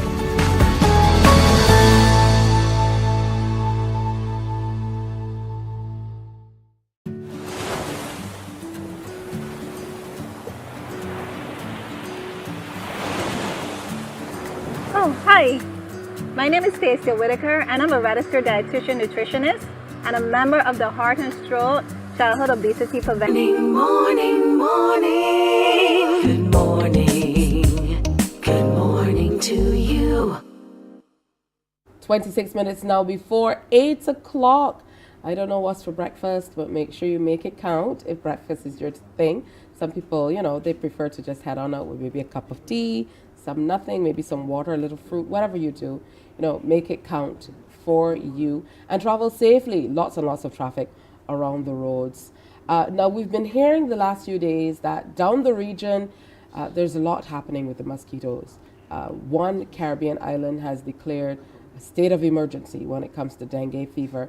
So we want to get ahead of this. We've been hearing about a few cases here in Barbados, and we want to protect our little ones as they've gone back out to school from the possibility of dengue fever. We also want to be on the lookout for if things are happening around our house and what we can do to protect the little ones. Dr. Gillian Birchwood is joining us this morning. She's consultant pediatrician and neonatologist at the QEH, and she's no stranger to the Mornin Barbados family. Always great to have her on. Good morning. Good morning. How are you doing today? I'm doing well, thank you. How are you? I am good. But just like you, I'm a little worried about the news that we're hearing from around the region. I'm hearing from colleagues, family members, and friends from around the region that dengue is really beginning to take a toll. And although we've just had a few cases so far, I'm concerned that not too far down the line, we could be in the same position that they're in right now. So I do think it's a good idea for us to get a handle on dengue fever here in Barbados and know what to do. All right, so let's start first of all in talking about what we're looking for, because sometimes the thing about dengue is some of the symptoms can be so similar to flu viruses that a lot of people don't necessarily know what they're looking at, and unfortunately dengue can be fatal. Yes, that's a fact that, it's hard to accept. It can be fatal even in children. And the symptoms are quite similar to other flu-like illnesses. So in children who are old enough to tell you, what they're experiencing, well, you would certainly notice the fever. It can be really high. We're talking about 39 or 40 degrees Celsius. That's 104 or 105 degrees Fahrenheit. It can be quite a high fever. But in addition to that, they might express the headache, which can be quite intense, the pain behind the eyes, the joint pains. Remember that the other name for dengue fever is breakbone fever because the pains can really be that intense. For young babies and children who are nonverbal, you may just notice that they have a high fever, they may be listless or lethargic, and they may be really fussy or crying all the time. And you might really need to take them to the doctor to figure out the difference between dengue and other symptoms of, illnesses that can appear to be the same or similar in the beginning. I know that medication when it comes to dengue fever is very important, because we've heard in the past of instances where early on, where we started to hear about dengue fever a few years ago, we've heard about deaths linked to using specific types of medication. So let's talk about that. Yes, that's an absolutely essential point. When we're talking about dengue fever, we want to be very careful about using certain medications which can trigger or worsen the dengue hemorrhagic syndrome. And this is where we have spontaneous bleeding and an inability to clot the blood, which can be life-threatening. So we do not want to use ibuprofen or any medication that contains aspirin or is aspirin-like to treat dengue fever. We want to use medications that contain paracetamol, also known as acetaminophen. You should give your child lots and lots of fluids. The high fever combined with the hot temperatures we've been experiencing can cause the children to develop dehydration. So you're going to want to watch out for signs of dehydration in young children. If they're crying, they may not be crying tears. They may have less frequent wet diapers or be going to the bathroom less often. They may be lethargic. They may not be drinking well. You might notice that their urine is beginning to look concentrated.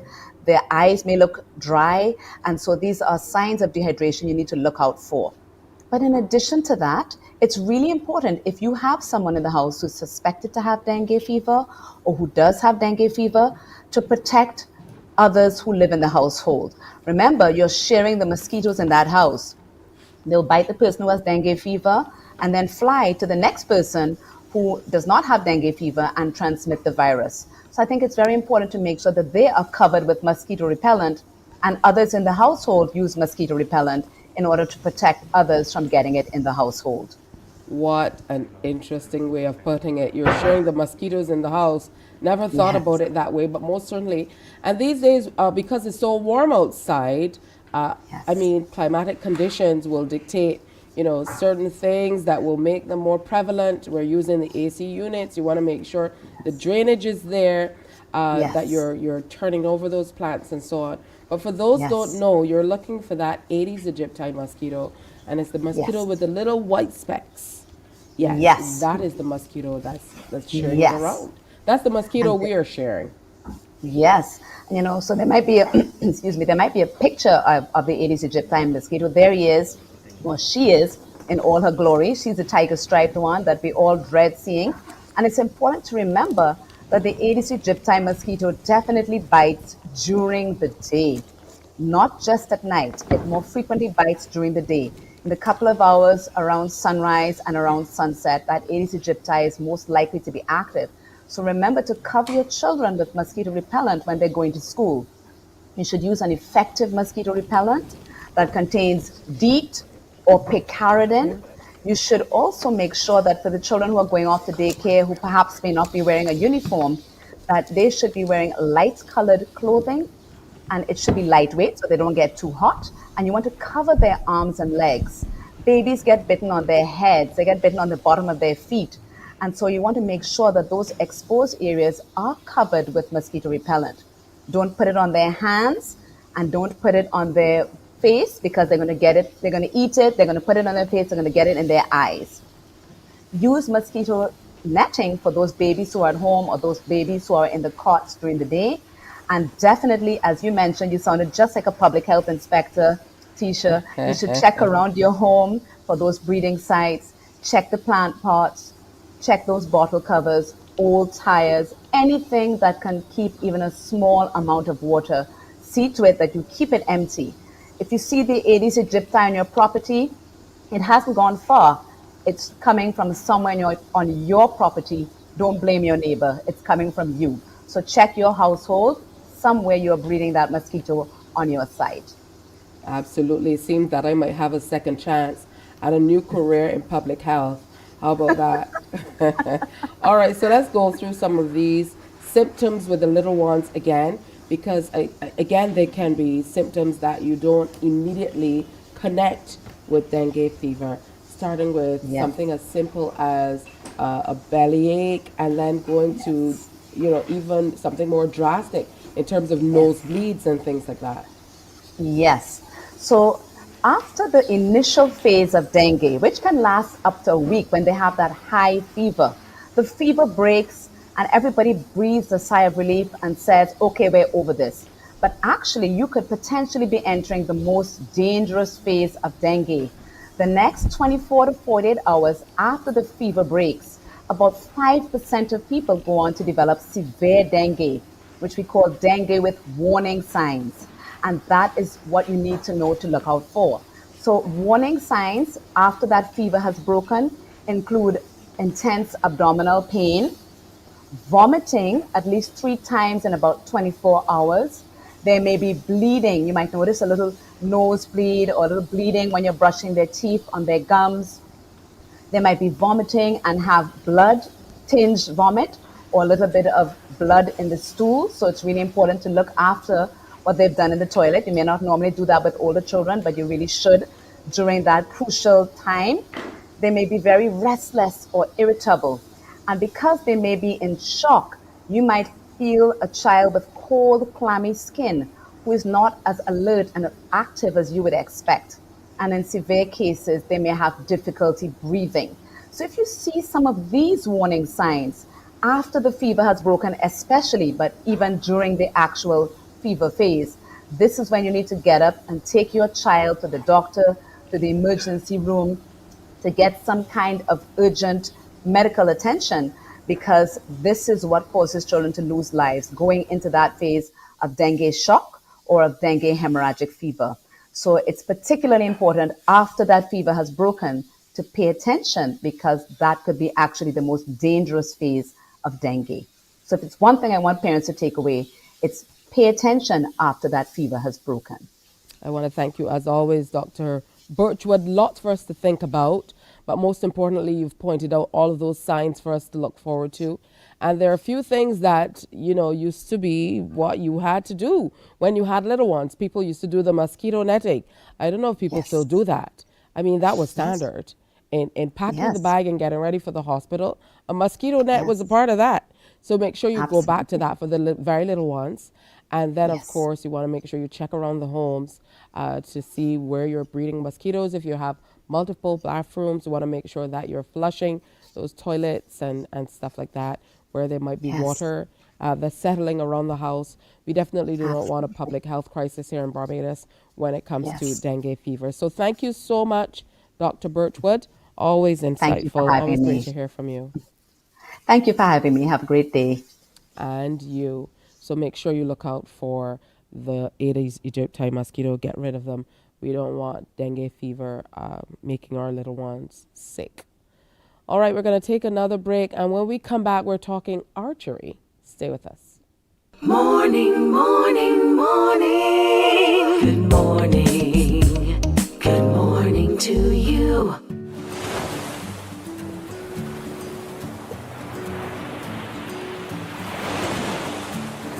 Oh, hi.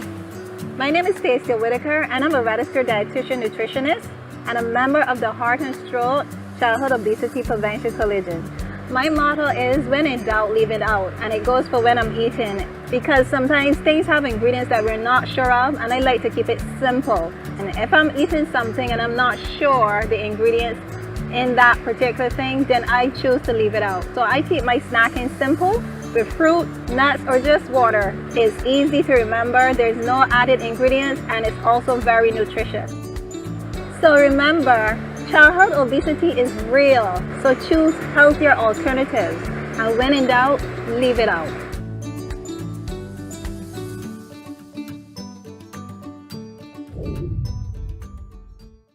Enjoy movies, soaps, drama, comedy, inspiration, education, music, and more. You get it all when you get MCTV, because MCTV gives you more. The facts say Morning Barbados reaches an audience of over 50,000 and Newsnight reaches over 56,000. It's simple. When you advertise, you're getting your message to over 50,000 of your potential customers. Make the call to CBC Sales Department today and watch your business grow. Contact us at 467-5559 or email marketing@cbc.bb.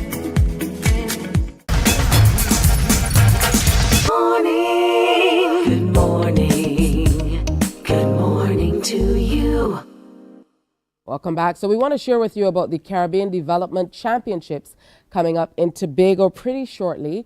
3 gentlemen have joined us on the set with some apparatus that they're going to tell us all about. So Kirk Smith is captain of Team Barbados. Javier Jordan is an archer, and he has a few medals that he's going to boast about. And the coach, Anton Norville, is also here. Good morning, gentlemen, and welcome. Good morning. Thank you. I was trying to channel my blue too. You guys, you're representing with your colors, so good to have you with us. And very interesting apparatus we're sharing this morning. So I'm going to start with you, Mr. Coach Anton Norville. Talk to me about archery. Is it as popular in Barbados as you would like it to be?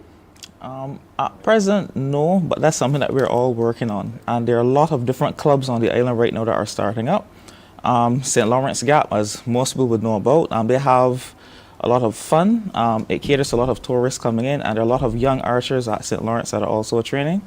St. Michael's School actually has its own archery program as well, right? And I actually head that at present.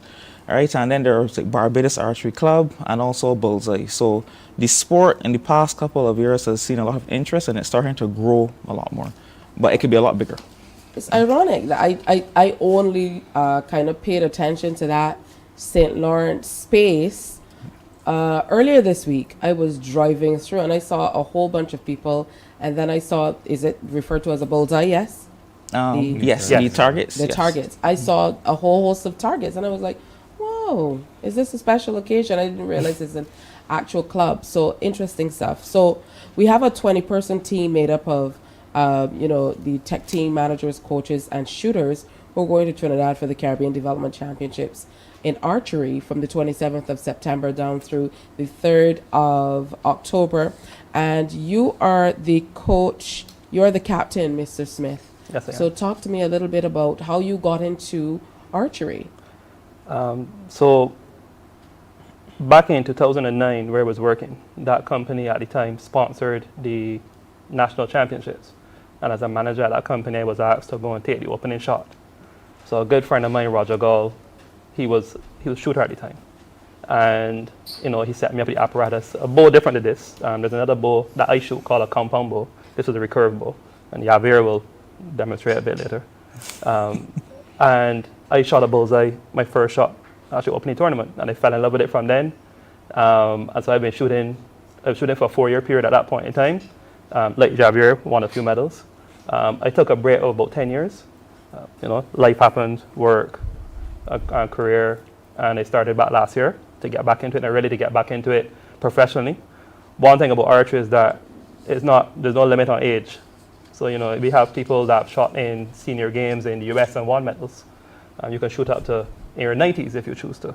So it's one of those sports that, you can, it's not like cricket or football where, at a certain age, as you get older, you're limited by your, certain things. So I enjoy it. It is very relaxing. I find it helps me to balance my work life very well. But what I enjoy most and look forward to on this trip is really helping Arrington and the team manager, look over the younger ones, because the children are our future, and we really want to grow archery in a big way, and we want to look to encourage other youngsters to come out and shoot. There is a future in archery. There are a lot of tournaments that go on across the world, and we want to expose this team, of which most of them are 21 and under, to get a feel for what international competition looks like, so that it whets their appetite to keep training and working hard. Okay, excellent. Javier, tell me a little bit about your journey with archery. Okay, well, I started in the middle of COVID, we couldn't play as much contact sports. So I always wanted to play archery, and me and a few friends went down to the same club in St. Lawrence Gap and had a few sessions, and just similar to Kurt, I fell in love with it. And 2 years later, here I am trying to compete competitively. As you would have mentioned, I had a few medals from the first CDC championship last year. It was in Dominican Republic.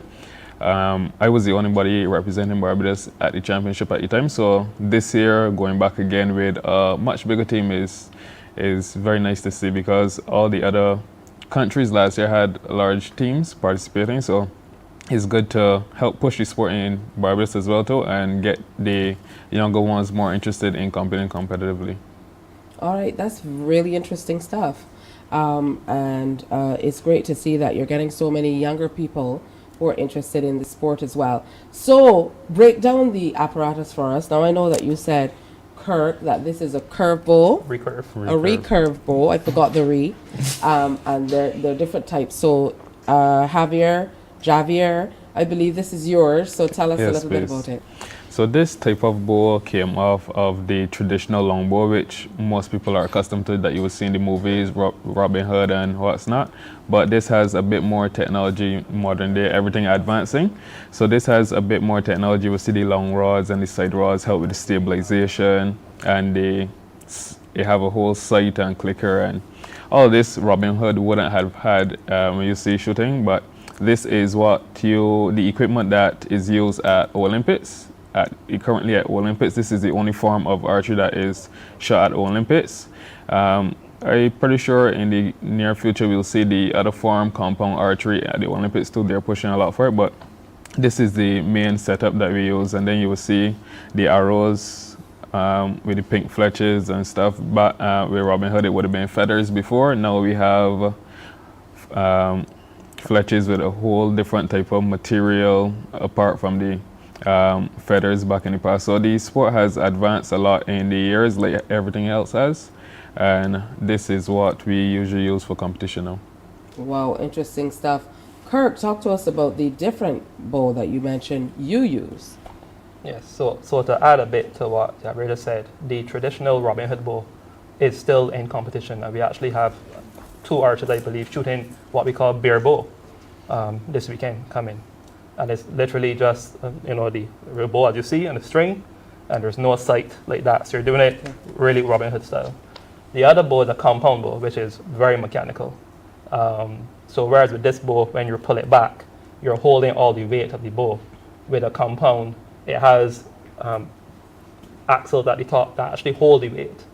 And most of us have a mechanical release that we have to strap on or hold in our hands. The sight that you look through is actually a bit bigger. Okay. And some people say, it's a bit of an advantage, but there's a skill set. We actually have to shoot on a smaller space target. In competition globally, the scores are separated by how many X's you get, because the best people shoot perfect scores every time. So you have a bullseye, and then there's an X, which we call a spider. Okay. So you have to shoot the spider. Technically, yeah. All right. I want to wish you gentlemen the very best. Coach, kudos to you teaching these working with these gentlemen to get it right. I certainly hope that some other young people come out. What I would love is for us to do a demonstration so that we're not sitting here talking about archery, sitting on couches talking about archery. So next time you have to get out there, and I absolutely will try it. We can arrange that. We will. Good stuff. So thank you, Kirk Smith, captain, Javier Jordan, archer, Anton Norville, coach. They're heading off to be a part of a Barbadian delegation, 20 strong. Last time it was just one, so this is a major thing. Heading off to Tobago in a matter of hours to represent Barbados. So congratulations to the entire team. Bring back all the goals, all right? Hit the spiders, fellas. All right, we're going to take a break and come back and wrap up today's presentation. Stay with us. Morning, morning, morning. Good morning. Good morning to you. From the beautiful shores of the gem of the Caribbean, Barbados, home of the amazing Harrison's Cave, the tantalizing Oystins Bay Garden, our historic garrison, the indigenous road tennis, and the friendliest people in the world. We are 94.7 FM, the ultimate Bajan experience. Hi, I'm Dr. Kia Lewis, General Practitioner and Healthy Lifestyle Advocate. Good nutrition starts at home. So this school year, I want you to consider packing healthy, nutritious snacks and lunches for your children to carry, rather than having them buy them at school. And don't just pack things you think they should have. Have a discussion and come up with things that you both know they will enjoy.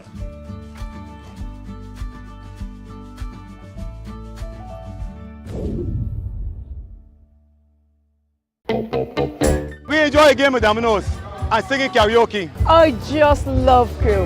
When you love me just a little bit longer. You get to relax and have a drink and listen to some nice music. It's something different. It's spectacular. It's fabulous. You know, it's a different feeling altogether. I never feel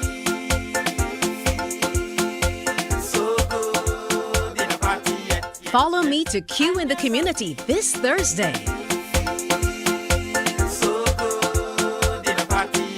You know why? It's summer vacation, and CBC TV8 says laugh a little. Your mid-mornings have now included some family-friendly, side-splitting series like The Partridge Family, Benson, and Designing Women. TV not to be missed this vacation. Weekdays from 10 a.m. on CBC TV8.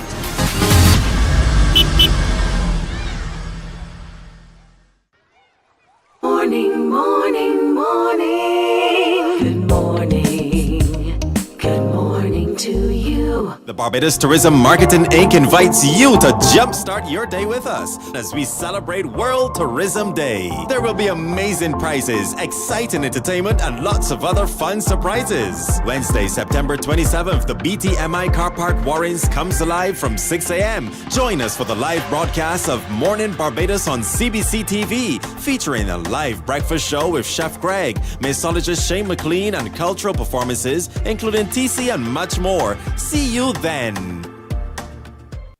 Oh, yes. So it's the takeover of Morning Barbados. That's where we will be tomorrow morning, the BTMI Car Park in Warrens. Come and be a part of the live audience from 6 to 9 a.m. Morning Barbados is coming live from that area tomorrow. We're going to have a fantastic time with the Barbados Tourism Marketing Inc. as we celebrate World Tourism Day. That's tomorrow, so don't forget. As you go through your day today, remember to wear your smiles. Do something nice for somebody. And come on back tomorrow, okay? Look forward to seeing you in the flesh. So pass through Warrens tomorrow for that big celebration of World Tourism Day. On behalf of the entire crew, I wish you a great day today, and I'll see you, God willing, in the flesh tomorrow. Bye-bye. Wake up, wake up, wake up, wake up. Barbados, get up. Good morning. Good morning, Barbados. Good morning. Good morning to you. Good morning. Morning, morning, morning. Good morning.